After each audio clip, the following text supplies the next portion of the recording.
जफर साहब को मैं धन्यवाद देता हूं कि ये पहल उन्होंने यहां आरंभ की है।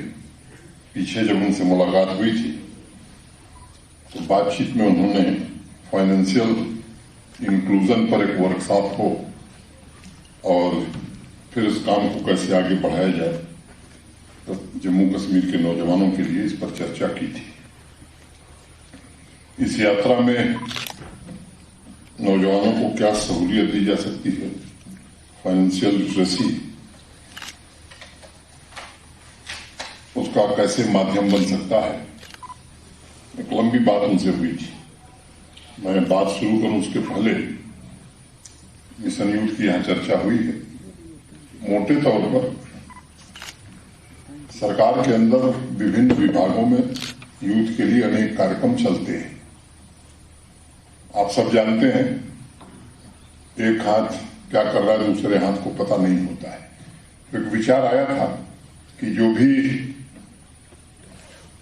सरकारी महकमे हैं जिनमें यूथ के लिए योजनाएं हैं इनको कोऑर्डिनेटेड ढंग से पूरे यूटी में चलाया जाए और उसके अंतर्गत मिशन यूथ की परिकल्पना आई थी।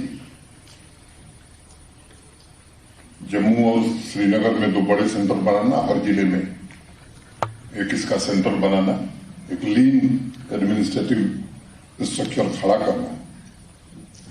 फिर 31 अक्टूबर को यहीं हम सब मिले थे। उसमें एकेडमिया के लोग भी थे, इंडस्ट्री के लोग भी थे, हमारे यूटी एडमिनिस्ट्रेशन के भी लोग थे। मैं सबका नाम लूं उचित नहीं है। एक दिन भर का कार्यक्रम हुआ था और वहां से बात आगे बढ़ी है। जिस बात का जिक्र यहां फाइनेंशियल लिटरेसी का हुआ है, मुझे लगता है कि सामाजिक और राजनीतिक विकास में इसका महत्व तो है ही, समाज के आर्थिक विकास में भी इसका खासा महत्व है। एक बहुत बड़ी आबादी है हमारे देश की जो सिस्टम में शामिल नहीं थी। अगर मैं फाइनेंशियल इंक्लूजन को इसका पहला स्तर मानूं तो मुझे लगता है कि इस ढंग से हम उसे सोच सकते हैं कि एसेस टू नॉर्मल बैंकिंग, और इस पर ही हम अटके हुए थे। और एक तारीख इस देश के इतिहास में बहुत महत्वपूर्ण है, 28 अगस्त 2014। आप में से कुछ लोगों को ध्यान होगा जिस दिन देश के सम्माननीय प्रधानमंत्री आदरणीय नरेंद्र मोदी जी ने जनधन योजना का शुभारंभ किया था। 2014 के पहले कितने लोग बैंक खातों से जुड़े हुए थे मुझे बताने की आवश्यकता नहीं है, लेकिन आज 42 करोड़ से ज्यादा इस देश के नागरिक इस दायरे में आ चुके हैं। और उसमें जो सबसे महत्वपूर्ण आंकड़ा है कि 42 करोड़ से जो ज्यादा बैंक खाते खुले हैं उसमें 23 करोड़ 30 लाख महिलाएं हैं। तो एक बड़ा परिवर्तन मैं कहूं इस दिशा में प्राथमिक चरण में हुआ है। जब वो अभियान शुरू हुआ था तो पहले स्तर पर बैंक खाते खोलना, दूसरे स्तर पर जो काम हुआ मुझे लगता है कि सरकार की तरफ से अनेक क्रेडिट योजनाएं शुरू हुई। जो लोग बैंकिंग के दायरे में आए ऐसे लोगों को फाइनेंशियल सर्विसेज तथा योजनाओं का उपयोग भी वो कर सके। और जो योजनाएं हैं, चाहे वो पेंशन हो, मातृवंदना योजना हो, प्रधानमंत्री मुद्रा योजना हो, प्रधानमंत्री सुरक्षा बीमा योजना हो, सुकन्या समृद्धि योजना हो, स्टैंड अप इंडिया हो, स्टार्टअप इंडिया हो, किसान सम्मान निधि हो, वेंचर कैपिटल फंड हो, या विद्यार्थियों को मिलने वाली स्कॉलरशिप हो, ऐसी तमाम योजनाओं से भी लोग जुड़े गए। अभी जफर शरीफ वाला साहब ने बताया कि 47 से ज्यादा शहरों में इस तरह के वर्कशॉप कर चुके हैं। संस्थागत क्रेडिट का लाभ देश में समाज में कमजोर वर्ग के लोगों को शायद नहीं मिल पाता था, और ये जो शुरुआत हुई 28 अगस्त 2014 को, मुझे लगता है कि उस दिशा में देश ने कदम बढ़ाया। और अगर कुछ आंकड़े मैं आपको बताऊं,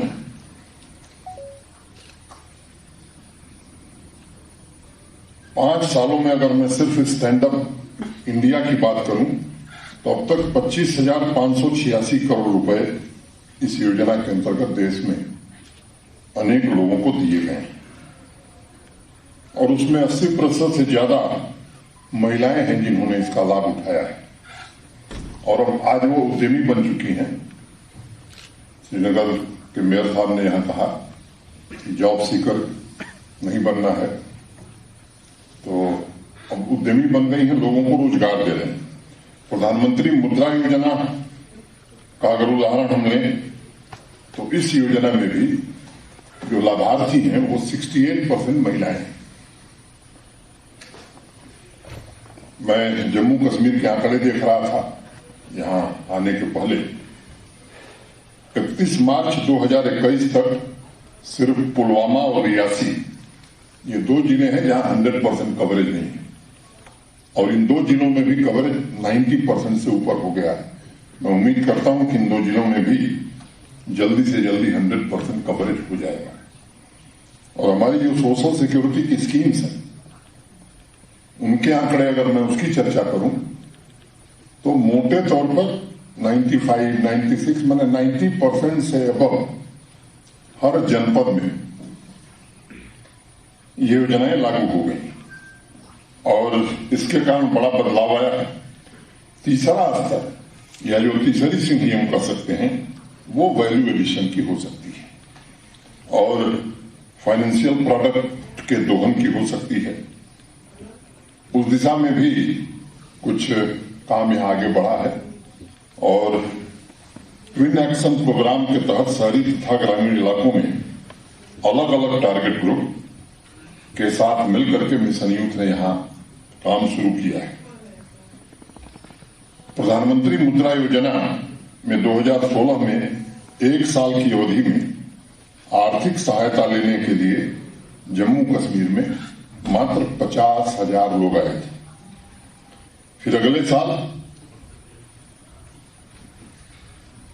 आंकड़ा थोड़ा और बढ़ा, और कुछ दिन पहले जो 2020 के आंकड़े आए हैं, ये संख्या 1.5 लाख से ऊपर 1,62,000 हो गई। जम्मू कश्मीर में 426 लोगों ने मुद्रा योजना का लाभ उठाया और अपना खुद का रोजगार शुरू किया, और इस कार्यक्रम में बहुत सारी महिलाएं होंगी। एक आपने नाम सुना होगा, राबिया अल्ताफ, रीता देवी, हजरा बानो या गुलशन, इन सबकी जिंदगी में आमूल चूल बदलाव आया है, और केवल वे आर्थिक रूप से आज स्वतंत्र नहीं हैं, बल्कि अनेक महिलाओं को रोजगार का अवसर भी प्रदान कर रही हैं। मैं मानता हूं कि जिस समाज में आर्थिक स्वतंत्रता और एक दूसरे का हाथ पकड़कर आगे बढ़ने का हुनर आ जाता है, वही समाज चहुमुखी विकास की ओर आगे बढ़ता है। अभी 2 दिन पहले centre for monitoring Indian economy की एक रिपोर्ट आई, और इसका मैं खास तौर से जिक्र करना चाहता हूं। मीडिया के लोग भी हैं, वो भी जरा इस पर ध्यान देंगे। और मुझे बताते हुए प्रसन्नता है, और आपको भी शायद प्रसन्नता होगी, कि जम्मू कश्मीर में बेरोजगारी की दर, जो अभी लेटेस्ट रिपोर्ट आई है 2 दिन पहले, दिल्ली, बिहार, हिमाचल प्रदेश, गोवा, राजस्थान, इन प्रांतों से कम है। पिछले साल सितंबर में जब मुझे यहां आए हुए 1 महीने हुए थे, उस समय ये दर 16.1% थी, और आज जो परसों रिपोर्ट आई है उसमें 9% हो गई है। इसका श्रेय यहाँ के नौजवानों को जाता है, यहाँ के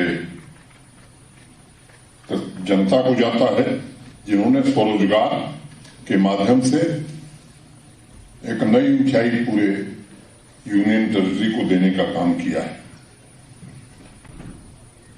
फाइनेंशियल लिटरेसी के मामले में भी जो 2 सिंधियां थीं, जब जन अभियान यहां शुरू हुआ था तो इस बात पर जितने हमारे वरिष्ठ प्रशासनिक अधिकारी थे, हम सबने मिलकर के तय किया था कि जन अभियान में इस बात पर हम जोर देंगे कि जितनी सोशल सिक्योरिटी की स्कीम है उनका 100% सैचुरेशन हो जाए। और मुझे बताते हुए प्रसन्नता है कि इस काम में काफी हद तक हमें सफलता मिली है।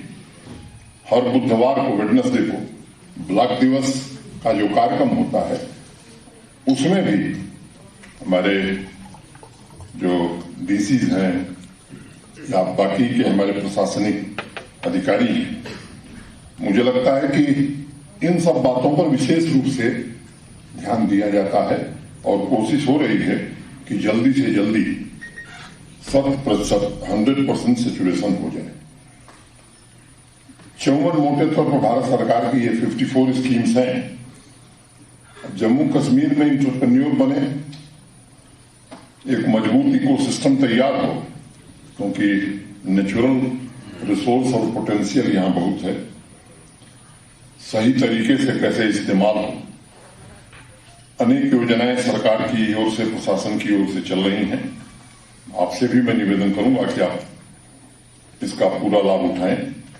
जब विमेंस डे मनाया जा रहा था, जम्मू कश्मीर प्रशासन ने तेजस्विनी नाम की एक स्कीम घोषित की।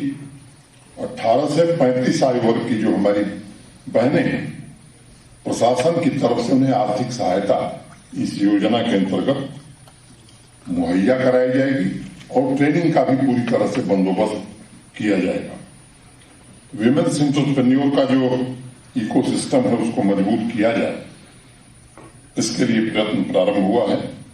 अभी कुछ दिनों पहले मेरे पास 10 ऐसे विमेन एंटरप्रेन्योर्स की लिस्ट आई थी जिन्होंने 10 से 15 लाख रुपए कैपिटल बैंक से लेकर के अपना व्यवसाय शुरू किया और आज उन्होंने बेहतर टर्नओवर अपना हासिल किया है और 96 लोगों को रोजगार मुहैया कराया है। उन महिलाओं से एक हैं सुमायरा अशरफ, उनका मैं खास तौर से जिक्र करना चाहूंगा, जिन्होंने 15 लाख रुपए जम्मू कश्मीर बैंक से आर्थिक सहायता ली, प्रशिक्षण लिया और पिछले साल अपना खुद का डिपार्टमेंटल स्टोर खोला और आज उनका टर्नओवर 10 लाख रुपए पहुंच गया है। ये निश्चित रूप से एक अच्छा संकेत देता है। अधिक से अधिक महिलाएं और युवा ऐसे कार्यक्रमों से जुड़े, ऐसे योजना से जुड़े। ये कोशिश मिशन यूथ आने वाले दिनों में तेज गति से करने वाला है। बैक टू विलेज का एक कार्यक्रम हम लोगों ने किया था पिछले साल, महात्मा गांधी जी की जन्म जयंती पर 2 अक्टूबर को शुरू किया था। 1 सप्ताह या 8 दिन का कार्यक्रम था। तो बाकी जो कार्यक्रम उसमें हो रहे थे वो हो रहे थे। एक कार्यक्रम उसमें और हम सबने चिन्हित किया था कि हर पंचायत जो भी हमारे विजिटिंग ऑफिसर्स जाएंगे वो न्यूनतम कम से कम 2 यूथ को आइडेंटिफाई करेंगे जो अपना कुछ करना चाहते हैं। 4290 के आसपास यहाँ पंचायतें हैं, तो हम लोगों ने सोचा था कि हर पंचायत से अगर 2 तो 9000 के आसपास आंकड़ा पहुंचेगा और उनको फाइनेंशियल असिस्टेंस देकर के उन्हें एंटरप्रेन्योर बनाया जाए। मैं उधमपुर में गया था, एक नौजवान खुर्रम नाम का मुझे मिला था, अभी 3-4 दिन पहले मेरी मुलाकात हुई। तो उन्होंने कहा साहब मेरा व्यवसाय काफी अब अच्छा चल पड़ा है, एक दिन आइए जरा फिर से देखिए मैं कहां पहुंच गया। और मुझे बताते हुए प्रसन्नता है कि जहां 9000 हम लोग अपेक्षा कर रहे थे, 18500 से ज्यादा युवक और युवतियों को इस योजना के अंतर्गत आर्थिक सहायता प्रदान कराई गई। जिक्र हुआ यहाँ की इंडस्ट्रियल पॉलिसी का। मैं आभारी हूं देश के सम्मानित प्रधानमंत्री जी का। ऐतिहासिक इंडस्ट्रियल पॉलिसी से मैं कहूंगा और मैं बड़ी जिम्मेदारी से बात कहना चाहता हूं। बाकी राज्यों की भी इंडस्ट्रियल पॉलिसी आप उठा के देख लीजिए, जो देश के विकसित राज्य कहे जाते हैं इंडस्ट्री की दृष्टि से, उनसे भी बेहतर पॉलिसी जम्मू कश्मीर ने बनाई। सामान्य रूप से आप देखेंगे तो जहां जहां इंडस्ट्री लगी राज्यों में, कुछ स्थान केंद्रित हो गए जहां इंडस्ट्री लगी पिछड़े जो हिस्से थे वहां इंडस्ट्री नहीं लग सकी। इसका विशेष रूप से हम सबने ध्यान रखा है यहाँ कि 2 श्रेणी में वर्गीकरण किया है। एक डिस्ट्रिक्ट ए मैंने अच्छी श्रेणी से आप कह सकते हैं, और पिछड़े जो जिले हैं उनको बी श्रेणी में रखा है। और इंसेंटिव जो देंगे ए श्रेणी में 30% और बी श्रेणी में 50%, ताकि ब्लॉक स्तर पर भी इंडस्ट्री आ सके। इस दिशा में काम आगे बढ़ा है और जिस तरह से रिस्पांस मिल रहा है, शायद कोई ऐसा दिन हो जिस दिन 4-5 इंडस्ट्री के लोग हमसे या इंडस्ट्री डिपार्टमेंट से या हमारे बाकी अफसरों से संपर्क नहीं कर रहे हैं। मैं पूरी तरह आश्वस्त हूं कि आने वाले 2 वर्षों में कम से कम 25-30 हजार करोड़ का इन्वेस्टमेंट जम्मू कश्मीर में और 5 लाख युवाओं को उसके माध्यम से रोजगार निश्चित रूप से मिलेगा, ऐसा मेरा मानना है। एक बड़ा बदलाव ये मैं मानता हूं। सामान्य रूप से अगर मैं उत्तर प्रदेश को आप देखिए तो नोएडा, ग्रेटर नोएडा, गाजियाबाद, इधर से जब आगे बढ़िए तो मुझे लगता है कि पूरा ईस्टर्न यूपी, बुंदेलखंड या ये पूरा इलाका उद्योग विहीन था। इस बात का ध्यान रख करके जम्मू कश्मीर के हमारे अधिकारियों ने और तमाम स्टेक होल्डर से कंसल्टेशन के बाद एक अच्छी इंडस्ट्रियल पॉलिसी बनाने में हम सब सफल रहे हैं। शहरी क्षेत्रों के अलावा ग्रामीण क्षेत्रों में भी उद्योग लगे, ये हमारा फोकस है। And our aim is to bridge the gap between rural and urban pockets of Jammu and Kashmir and ensure easy access of credit to those interested in starting their own businesses. We are also working on a robust and efficient digital network infrastructure in the hinterland to provide transparent financial services to the people. IT का जिक्र हुआ है। आप सबको मालूम है कि ये इंडस्ट्री 4.0 ने आने वाले समय में मशीन मनुष्य को रिप्लेस करने वाली है। और इसलिए अभी से अगर हमने ध्यान नहीं दिया तो मुझे याद है जब कंप्यूटर पहली बार आया था, आप में से जो नौजवान है शायद उन्हें नहीं पता होगा, लेकिन बहुत लोग जानते हैं कि एक देश में भय का वातावरण बन गया था कि बैंकों में क्या होगा, नौकरियां चली जाएंगी। लेकिन मुझे लगता है कि नौकरी अब नए प्रकार की नौकरियों का जन्म होगा। उसके लिए जम्मू कश्मीर को तैयार रहने की जरूरत है। और मुझे बताते हुए प्रसन्नता है कि जो 2 IT टावर्स लंबे समय से हम सुन रहे थे, अब आज से 14 महीने में श्रीनगर और जम्मू दोनों बनकर के तैयार हो जाएंगे। ये काम जम्मू कश्मीर प्रशासन ने आगे बढ़ाया है। फाइनेंशियल सेक्टर में रोजगार की बड़ी संभावनाएं हैं और एक हिसाब से आप देखें तो मोटे तौर पर यहाँ की जो आबादी है उसमें 69% के आसपास ऐसे लोग हैं जो 35 साल के नीचे के हैं। मैंने हम कह सकते हैं कि यही हमारा युवा वर्ग है, हमारे नौजवान भाई हैं, बहनें हैं, और इसे मैं एक बड़ा टैलेंट पूल मानता हूं। अलग अलग क्षेत्रों में रोजगार के अवसर इन्हें मिल सकते हैं। इसके लिए प्रयास मिशन यूथ कर रहा है। जैसा यहां से बताया गया कि आने वाले 2025 तक 80% युवाओं को रोजगार के अवसर मिले, उन्हें अपॉर्चुनिटी मिले, इसका प्रयत्न मिशन यूथ करेगा। एक पुरानी कहावत है, महाजनों ये गतः सपंथा, यानी जिस रास्ते पर गुणी तथा ज्ञानी लोग चलते हैं उस पर चलना समाज के लिए अच्छा होता है। और इनका एक वीडियो मैंने देखा जफर भाई का, पिछले साल सितंबर में अयोध्या में शायद आपके कार्यक्रम का वीडियो था, जिसमें उन्होंने कहा कि 130 करोड़ के मुल्क में कैपिटल मार्केट तथा स्टॉक मार्केट में 1% से ज्यादा लोग नहीं जुड़े। पिछले साल अक्टूबर में जब मिशन यूथ का पहला कार्यक्रम हम सबने बनाया था, आयोजन किया था, उस समय आशीष चौहान, हम लोगों के मित्र भी हैं, बॉम्बे स्टॉक एक्सचेंज के CEO, वो यहाँ आए थे और उनसे व्यापक चर्चा हुई थी और कैसे फाइनेंशियल इंक्लूजन और क्रेडिट लोगों तक पहुंचे, लघु तथा मध्यम उद्योगों की फंडिंग का माध्यम क्या हो सकता है, यूथ को बैंकिंग और फाइनेंशियल सर्विस सेक्टर में रोजगार के अवसर कैसे मिल सकते हैं और कैसे प्रशिक्षण दिया जा सकता है। चर्चा के बाद श्रीनगर और जम्मू 2 शहरों में वो कार्यक्रम प्रारंभ हुआ है और मुझे लगता है कि आने वाले समय में वो गति और आगे बढ़ने वाली है। उस दिन मैंने जो 80 बच्चे और बच्चियां जिनकी ट्रेनिंग प्रारंभ हुई थी, मैंने उनसे व्यक्तिगत रूप से बातचीत की थी और उनका जो उत्साह था, पढ़े लिखे बच्चे थे, पढ़े लिखे बच्चियां थी, और मुझे लगता है कि बहुत कम समय के ट्रेनिंग के बाद वो अपना जीवन अर्जन तो कर सकते हैं, मुझे लगता है कुछ और लोगों को भी जोड़ सकते हैं। कुछ युवाओं से उस दिन मैंने वर्चुअल माध्यम से बात की थी। एक योग्य पेशेवर जो फंड के उद्देश्य को समझता हो, उसकी बारीकियों को समझता हो और केवल अखबारों में नहीं बल्कि कैसे काम किया जा सकता है, ऐसे पेशेवर यहां तैयार हो रहे हैं। और एक लक्ष्य हम लोगों ने रखा है कि 5000 ऐसे नौजवानों को एक साल में इस 2021 में हमको तैयार करना है और मैं उम्मीद करता हूं कि इस काम में हमें सफलता मिलेगी।